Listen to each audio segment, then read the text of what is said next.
Por que insistimos em escolher aquilo que nos fere? Por que, mesmo desejando ardentemente a felicidade, nossos passos parecem magneticamente atraídos pelas mesmas armadilhas emocionais que já conhecemos tão bem? Esta pergunta ecoou pelos consultórios de Viena quando Sigmund Freud começou a perceber um fenômeno intrigante. Seus pacientes pareciam presos em uma dança macabra com suas próprias feridas, repetindo incessantemente os mesmos padrões que os faziam sofrer. Freud chamou esse mecanismo de compulsão à repetição, uma força inconsciente que nos impele a reviver, simbolicamente, aquilo que um dia nos causou dor. Não é masoquismo, como muitos pensam, mas uma tentativa desesperada do psiquismo de encontrar uma resolução para algo que permaneceu incompleto, não elaborado, silenciosamente ativo nas profundezas do inconsciente. É como se nossa mente fosse um disco arranhado, tocando sempre a mesma melodia melancólica, esperando que alguém venha consertá-lo. Imagine por um momento que dentro de você existe um arquivo secreto, repleto de experiências que sua consciência não conseguiu processar completamente. Essas experiências não desaparecem. Elas se transformam em forças invisíveis que orientam suas escolhas, seus medos, seus desejos. Freud descobriu que o inconsciente não entende de tempo. Uma ferida de criança pode sangrar por décadas, manifestando-se em cada relacionamento fracassado, em cada oportunidade sabotada, em cada momento em que você se vê repetindo aquilo que jurou nunca mais fazer. O mais fascinante dessa descoberta freudiana é que a repetição não é um erro do sistema psíquico, mas uma tentativa de cura. Repetimos porque esperamos. Repetimos porque, em algum lugar profundo de nossa alma, acreditamos que desta vez será diferente, que desta vez conseguiremos transformar a dor em compreensão, o trauma em sabedoria. É nesta esperança inconsciente que reside tanto nossa prisão quanto nossa possibilidade de libertação. O labirinto do inconsciente não é construído com pedras e argamassa, mas com memórias reprimidas, desejos negados e experiências que nossa consciência não conseguiu digerir. Freud nos ensinou que cada sintoma, seja uma ansiedade inexplicável, uma compulsão alimentar ou a tendência a escolher parceiros que nos fazem sofrer, é uma linguagem cifrada do inconsciente, uma tentativa de comunicar algo que permaneceu mudo por muito tempo. Quando criança, você experienciou situações que naquele momento foram intensas demais para serem completamente compreendidas ou aceitas. Talvez tenha sido o abandono emocional de um pai ausente, o amor condicional de uma mãe ansiosa, ou simplesmente a descoberta cruel de que o mundo nem sempre é um lugar seguro. Essas experiências não se apagam. Elas se enterram, como sementes adormecidas, esperando as condições adequadas para germinar novamente em sua vida adulta. O mecanismo da repressão fundamental na teoria freudiana funciona como um carcereiro interno que tranca essas memórias dolorosas em porões escuros da mente. Mas o que está reprimido não desaparece. Ele encontra formas indiretas de se expressar. É assim que você pode se descobrir aos 35 anos, escolhendo um chefe que o humilha da mesma forma que seu pai fazia, ou se relacionando com pessoas emocionalmente indisponíveis, reproduzindo inconscientemente a dinâmica afetiva de sua infância. A resistência surge como um mecanismo de proteção quando nos aproximamos dessas feridas antigas. É aquela voz interior que sussurra: não mexe nisso, é melhor deixar como está. Se você olhar muito fundo, vai doer ainda mais. Freud identificou que essa resistência, embora nos proteja temporariamente do sofrimento, também nos mantém prisioneiros dele. É como viver em uma casa com janelas tapadas. Você se sente protegido da tempestade lá fora, mas também fica privado da luz do sol que poderia aquecer e iluminar sua vida. No oceano turbulento das emoções humanas, Freud identificou duas forças primordiais que movem nossa existência. Eros, a pulsão de vida, que nos impele à conexão, ao crescimento, à criação, e Thanatos, a pulsão de morte, que nos atrai à repetição, à estagnação, ao retorno a um estado anterior de tranquilidade. Essa dualidade não é uma guerra entre bem e mal, mas uma dança complexa entre forças que coexistem em cada ser humano. Quando você se encontra repetindo padrões destrutivos, não é apenas Thanatos agindo isoladamente. É o encontro paradoxal dessas duas pulsões. Eros está presente na esperança inconsciente de que, repetindo a situação traumática, você finalmente conseguirá resolvê-la, transformá-la, dar-lhe um final diferente. Thanatos se manifesta na tendência a retornar ao conhecido, mesmo que esse conhecido seja doloroso, pois há uma estranha tranquilidade na familiaridade do sofrimento. O ciclo da dor emocional se instala justamente nesse entrelaçamento. Você repete Thanatos, esperando transformar Eros, mas sem os instrumentos adequados para que essa transformação aconteça. É aí que surge o mecanismo psíquico fundamental descoberto por Freud: a simbolização. Simbolizar significa transformar a experiência bruta, traumática, em algo que pode ser pensado, falado, integrado à consciência. É dar nome ao inominável, forma ao informe, sentido ao que parecia absurdo. Se essa reflexão fez sentido para você, deixe um comentário contando a sua experiência e se inscreva no canal para continuar essa jornada de autoconhecimento.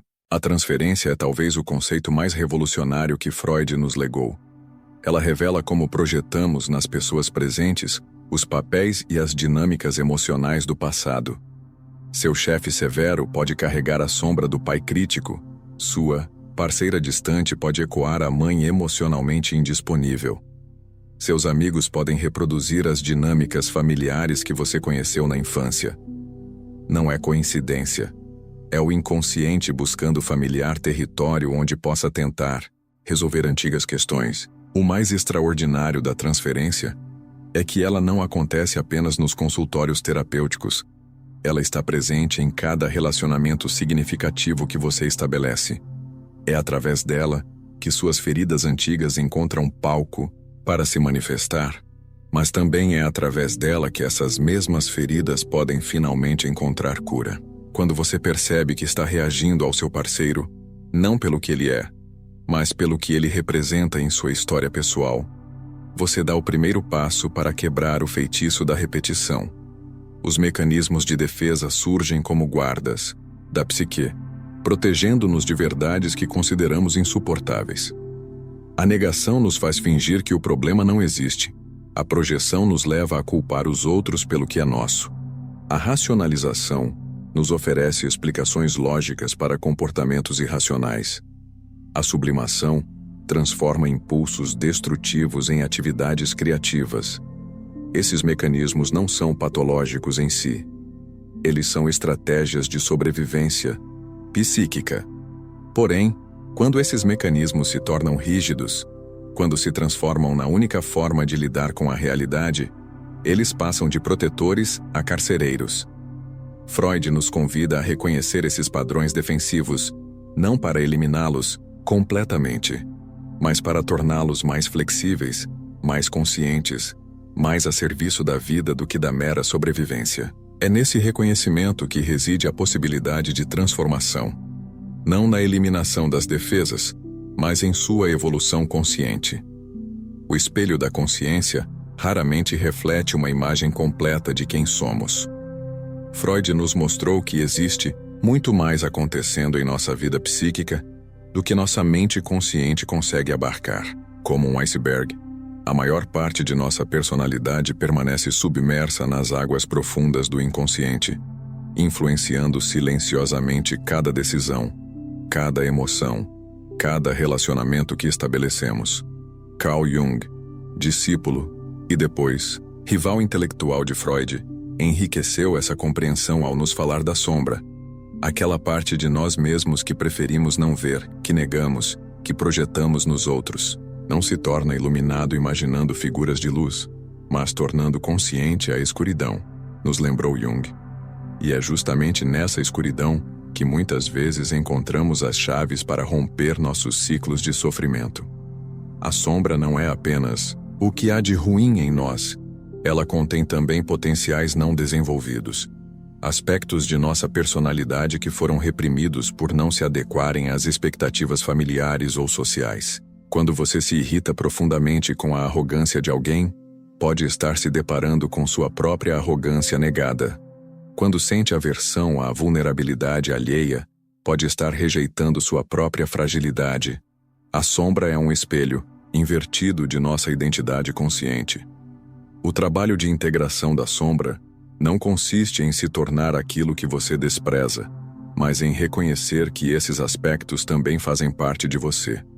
Essa integração é fundamental para romper o ciclo da dor emocional, pois muitas vezes repetimos padrões destrutivos justamente porque estamos fugindo de partes de nós mesmos que consideramos inaceitáveis. Quando abraçamos nossa totalidade, luz e sombra, virtudes e defeitos, deixamos de precisar projetar nos outros a responsabilidade pelo nosso sofrimento. O fogo da transformação psíquica raramente é confortável. Freud descobriu que o processo de cura analítica exige atravessar o que ele chamou de resistência, aquela força interna que nos impede de acessar conteúdos reprimidos. A resistência não é preguiça ou má vontade. É um mecanismo de proteção desenvolvido ao longo dos anos para nos preservar de dores que, no passado, pareciam insuportáveis. Quando você começa a se aproximar de uma verdade sobre si mesmo, talvez reconhecendo um padrão repetitivo em seus relacionamentos, ou admitindo uma ferida que carrega desde a infância, é comum surgir uma série de coincidências que dificultam esse processo. De repente, você fica muito ocupado, ou aparece uma crise que exige toda a sua atenção, ou simplesmente perde a motivação para continuar olhando para dentro. Isso não é acaso. É resistência em ação. O paradoxo da resistência é que ela nos protege exatamente daquilo que pode nos libertar. É como um sistema de segurança que, programado para nos defender de uma ameaça antiga, continua ativo, mesmo quando essa ameaça já não existe mais. Freud nos ensinou que a resistência deve ser respeitada, mas não obedecida cegamente. Ela é um sinalizador de que estamos nos aproximando de algo importante, de que tocamos em uma ferida que precisa ser cuidada. Atravessar a resistência exige coragem, mas também delicadeza. Não se trata de forçar uma porta trancada, mas de encontrar a chave adequada. Às vezes essa chave é a paciência. Outras vezes é a compaixão por si mesmo. Frequentemente é a disposição de sentir, a dor que sempre tentamos evitar. Quando você para de fugir de sua própria dor e se volta para ela com curiosidade em vez de medo, algo fundamental se transforma em sua relação com o sofrimento. No abismo do desconhecido interior, onde habitam nossas feridas mais profundas, também residem nossos maiores potenciais de cura. Freud nos mostrou que o sintoma, seja ele uma fobia, uma compulsão, um padrão relacional destrutivo, não é um problema a ser eliminado, mas uma mensagem a ser decifrada. Cada sintoma carrega em si uma sabedoria oculta, uma tentativa do inconsciente de resolver algo que a consciência não conseguiu processar. O trabalho analítico proposto por Freud não busca eliminar rapidamente os sintomas, mas compreendê-los em sua função psíquica. Por que essa ansiedade surge justamente antes dos momentos de sucesso? O que essa depressão está tentando proteger? Qual ferida antiga essa compulsão está tentando curar? Quando paramos de lutar contra nossos sintomas e começamos a dialogar com eles, descobrimos que eles são, paradoxalmente, tentativas mal-sucedidas de autocura. A elaboração psíquica é o processo através do qual transformamos experiências traumáticas em narrativas integradas à nossa história pessoal. É diferente de simplesmente lembrar ou relatar um evento. É dar a ele um novo significado, encontrar sua função em nossa jornada de desenvolvimento. Uma ferida elaborada não desaparece, mas deixa de sangrar. Uma dor integrada não se apaga, mas para de nos controlar inconscientemente. Freud descobriu que recordar, repetir e elaborar são os 3 movimentos fundamentais do processo terapêutico. Recordamos aquilo que foi reprimido. Repetimos através dos sintomas e padrões aquilo que não conseguimos recordar. e elaboramos quando finalmente conseguimos dar um novo sentido e lugar para essas experiências em nossa vida consciente. É nesse terceiro movimento, a elaboração, que se encontra a chave para romper o ciclo da dor emocional. O labirinto da mente humana tem muitas passagens secretas, e uma das mais importantes é aquela que conecta nosso mundo interno com nossas escolhas externas. Freud nos revelou que não somos tão racionais quanto gostaríamos de acreditar. Nossas decisões são profundamente influenciadas por forças inconscientes que nem sempre reconhecemos. Aquela escolha amorosa que parece inexplicável, aquele emprego que aceitamos contra nossa melhor análise racional, aquela discussão que iniciamos sem saber bem porquê. Tudo isso pode ser expressão de dinâmicas psíquicas mais profundas. O complexo de Édipo, conceito central da teoria freudiana, não se limita à dinâmica triangular entre pai, mãe e filho. Ele representa um padrão mais amplo de como aprendemos a nos relacionar com a autoridade, como desenvolvemos nossa identidade sexual e como navegamos entre o desejo de proximidade e a necessidade de independência. Esses primeiros padrões relacionais se tornam modelos inconscientes que influenciam todos os relacionamentos significativos de nossa vida adulta. Quando você se vê repetindo conflitos similares em diferentes relacionamentos, pode estar reencontrando as dinâmicas primitivas do complexo edípico. Não no sentido literal, mas na forma como aprendeu a lidar com triângulos amorosos, com rivalidade, com autoridade, com a necessidade de ser único e especial para alguém. Reconhecer esses padrões não é um exercício de culpabilização dos pais, mas uma oportunidade de compreender como esses primeiros aprendizados continuam ativos em sua vida presente. A superação do ciclo de dor emocional muitas vezes passa pelo reconhecimento e reformulação desses padrões relacionais primitivos. Quando você entende que está reagindo ao seu chefe como se ele fosse seu pai, ou se relacionando com sua parceira como se ela fosse sua mãe, pode começar a escolher conscientemente uma forma diferente de se relacionar. É nessa escolha consciente que reside a possibilidade de quebrar o automatismo da repetição. A metamorfose da dor em sabedoria não acontece por acaso. Ela exige um processo deliberado de transformação psíquica que Freud comparou ao trabalho do sonho. Assim como nossos sonhos transformam desejos e medos em imagens simbólicas, o trabalho terapêutico transforma sintomas em símbolos, compulsões em compreensões, repetições em elaborações. É um processo alquímico onde o chumbo do sofrimento se transforma no ouro da consciência. Jung nos ofereceu uma imagem poderosa para esse processo. Sua visão se torna clara quando você olha para dentro do seu coração. Quem olha para fora, sonha. Quem olha para dentro, desperta. Esse despertar não é um evento único, mas um processo contínuo de tomada de consciência sobre os mecanismos inconscientes que governam nossa vida.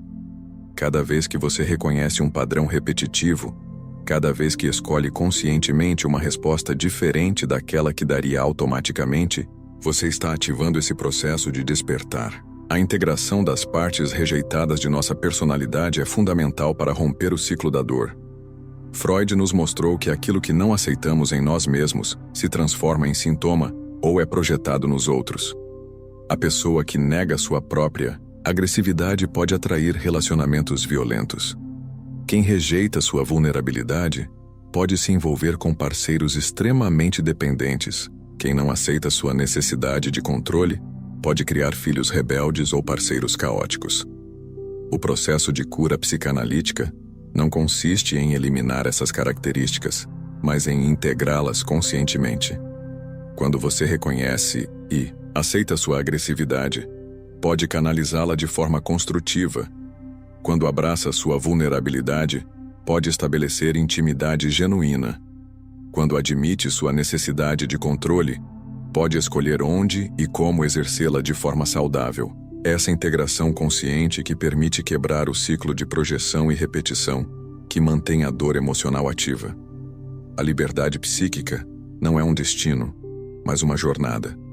Não é um estado de ausência total de conflitos, mas a capacidade de enfrentá-los conscientemente de escolher suas respostas em vez de ser dirigido por automatismos inconscientes. Freud nos legou uma compreensão revolucionária.